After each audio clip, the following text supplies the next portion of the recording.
Hey my friend, I hope your week is starting off right. So I'm actually coming to you from my workout room. This is a room that I use with a friend of mine every single morning, and right over here in the corner is my homage to Michael Jordan. I used to love watching this guy play basketball in the 90s like so many people did.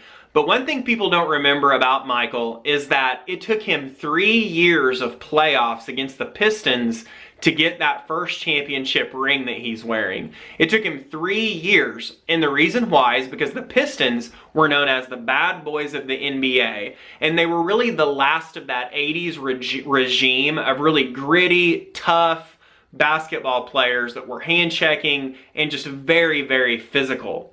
And so the Bulls were an up-and-coming team. They were younger, they were lighter, they didn't have the same kind of experience. And the first time they met the Pistons in the playoffs, they were amped, but they lost. They got their butts kicked. I mean, they trounced the Bulls. And so the Bulls thought, and Michael Jordan thought, okay, we've got a great team, we've got a great formula, let's just keep doing what we're doing, and with wisdom and experience, we'll get through these guys. So the exact same thing happens the next year. They end up meeting the Pistons in the playoffs again. They lose again, okay? They're just too physical, they're too big, they're too tough. So the Bulls say another time, okay, they beat us again, but we're getting better.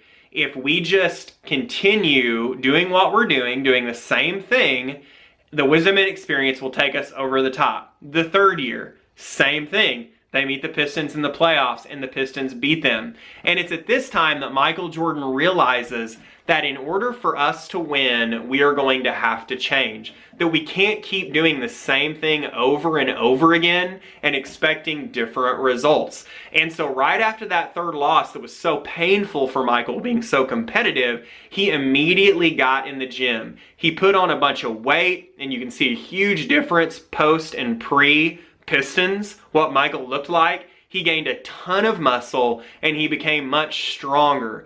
Now, the team, he pushed the team verbally to do the same thing, but by his example, they knew that because they had changed themselves, that they were going to be able to get over this hump. So, my question for you is this. Just like Michael, what is it that you need to change about yourself to get over that proverbial hump in your own life? What is it that you want to accomplish that when you look back at it, it's sort of like you've just been coming up against a brick wall every time and you just haven't done it. You're doing the same things but expecting different results. So what this video is about, it's about how do you come up to that brick wall and how do you finally conquer it? And it's a 5-step method. So if you follow this method in the training, to anything that you're trying to accomplish, to any hump you're trying to get over, to any wall you're trying to break through, it's going to help you to do that if you just follow these 5 steps. So follow that in the training.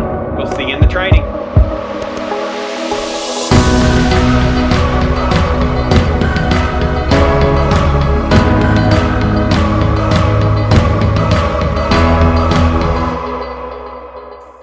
And I just recently moved into a new home, and whenever we got ready to buy it, we talked to a lender and they started reassuring us how easy the home buying process was. Okay, now you can probably already see that there's probably some incongruency there. And whenever I talked to the lender, I asked her, I said, but now I understand that, it can be kind of a war to get the home purchased, and it had been 10 years since my wife and I had purchased a home, so is it really going to be that easy? And she reassured me that it really wasn't that big of a deal. There were just a few steps and we'd be in the new home. So I was a little skeptical of that, but at the same time, I just kind of wanted to believe that it was all going to be easy. So we get the process rolling. I'm a good steward of all my information. I get her all my stuff. And she says, okay, great. You've done a great job. You've got me everything. Can't wait to get you in this new home. And so we were really excited. Well, then she messages me and she said, hey, look, this is about a week later. She said, hey, I forgot I need to get a print off back, I can't remember how far back it was, from our banking accounts, and it was further back than you could get online. So I'm like, okay, well, that's another thing I have to do. But she said, you get us this, hey, we're going to get you in this house, man. So I get all this information together, I attach it in a file, send it to her. I feel good about getting it taken care of. It was just one more thing I had to do. And afterwards, I got online and started looking at pictures of the house again. Okay, I was really excited to get in the house. So a little bit more time passes by, and she says to me, okay, by the way, I also need this. On your account, we're not sure where some of this income is coming from. It's not readily apparent by what we have here. So we're going to need to get this information. So then I have to go track down more information. And I think, man, I don't really want to have to do this. This is just another thing on my to-do list, which is already very busy. But I got to get it done. And after this is done, we're going to get in this house. So I get the information, send it to her in her attachment, get it done. Thankful I've got it done, ready to move into the house, look at the pictures again, and I'm excited. Well, as you can imagine, this happens over and over and over again, but every time the lender reminded me that this is just another step that we have to do to get you moved into the house. Okay, Lao Tzu is quoted as saying that the journey of 1,000 miles begins with one step. And really that is the key to getting unstuck, whether it's a major goal or it's just an everyday task that you don't want to do, something that you've been putting off. And really it applies in both of those scenarios, and this applies for everything else in between. What I'm going to talk to you about is the acronym STEPS. And I'm going to copyright this right now because I've never heard this anywhere else. But what this is, I have taken the information of wiser men over the years through books, seminars, audio, and I have come up with this acronym, and it will truly get you unstuck and moving forward in anything by the power of STEPS. And it's an acronym. It's 5 things that you do, STEPS. So let's get started. Number 1 is S. Now, S is simplest task. Now, simplest task simply means that you look at whatever it is, that goal, that big goal you're trying to accomplish, or that action you're trying to accomplish, and you say to yourself, what can I do that takes the least mental horsepower to get done? What can I do that's going to take the least amount of energy to get done? Now, there's a psychological reason why you do this, right? Because if it's a major goal, it can seem daunting. And if it's the task you're just not doing, if you're stuck, there's a reason why you're stuck, right? There's too much pain to move forward. So what this does is it allows you to see this is just a tiny thing, right? It's very simple. It's not difficult. What is that thing that you can do? And define it clearly what that simplest task is. Then T is simply take action. That's a no-brainer, right? You decide what the simplest task is, and then you take action on that task. E is to evaluate your progress.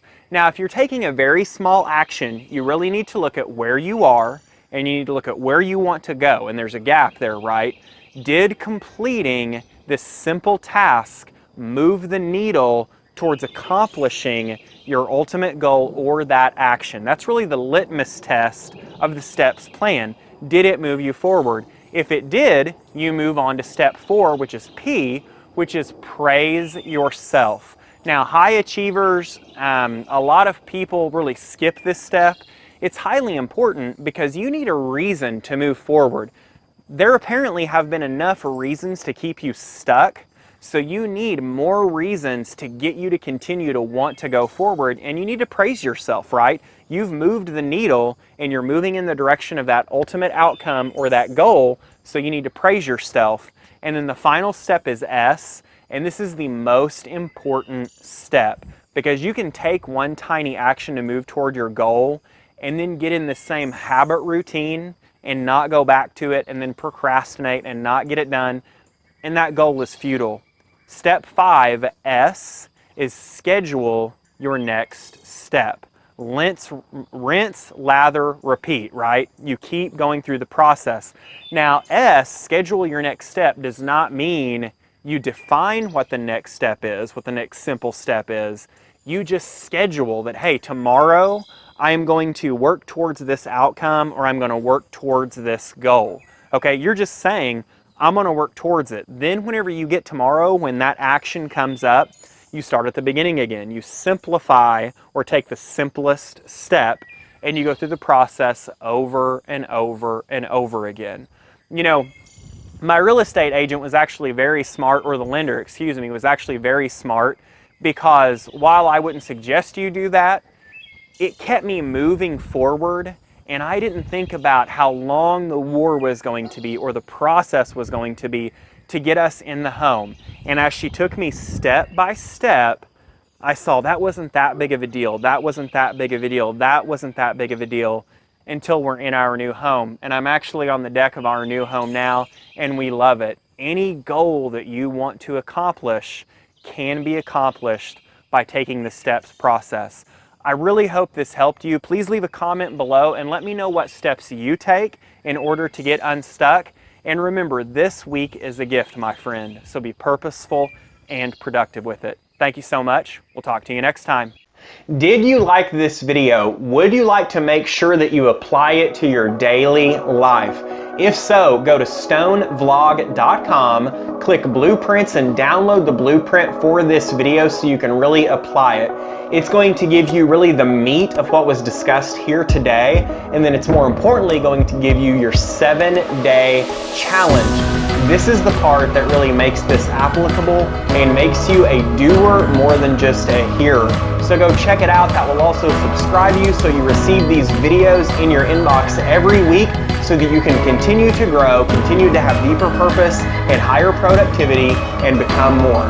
Thanks so much. Have a great day.